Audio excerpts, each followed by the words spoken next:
తమ్ముడు అనే వారికి అప్పుడు తమ్ముడు ఏం కోరుకున్నాడు? ఆకాశమంతా అప్పగావాలి, ఆకాశమంతా అప్పగావాలి. మందకు మాత్రము 6,000 మంది అయ్యింది. 6,000 మంది ఎట్లయిందంటే మరి ఆ రోజుల్లో మాత్రము ఒకటే పిల్లని వేసేది గొర్రెలు గాని మేకలు గాని ఆ యొక్క అమ్మవారు మహిమతోటి అమ్మ దూడ పిల్లలు వేసి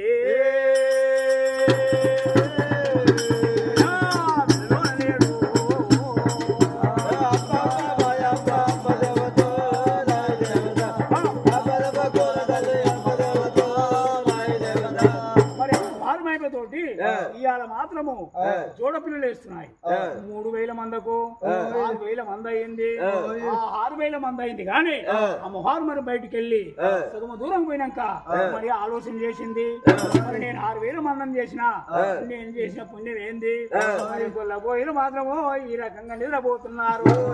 ఈ రకంగా నిద్రపోతున్నారు కాబట్టి ఇప్పుడు ఎండ్లు వస్తాయో మరి చివర ఆశలు వస్తాయో మరి ఆ గొల్ల తింటాయి. మరి నేను చేసిన పుణ్యం అని చెప్పి అప్పుడు అమ్మవారు మాత్రం ఆ యొక్క కచ్చ బాయి పోయి మాత్రం ఆ యొక్క కైమ అంతరిచ్చి గొల్లబోయిల మీరు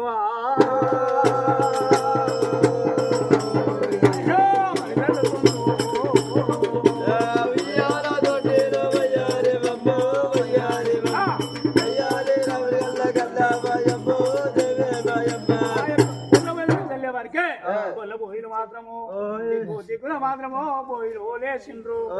మరి బోయిలు లేచే వారికే వారు మాత్రము ఆ యొక్క నెత్తి వీర పోసుకొని మరి తాటి పవనంలోతో నిలవాడి ఉంది.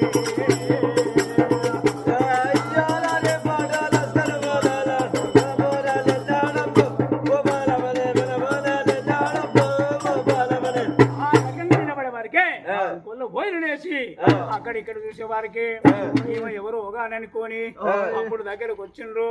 అమ్మా ఎవరమ్మ మీరు?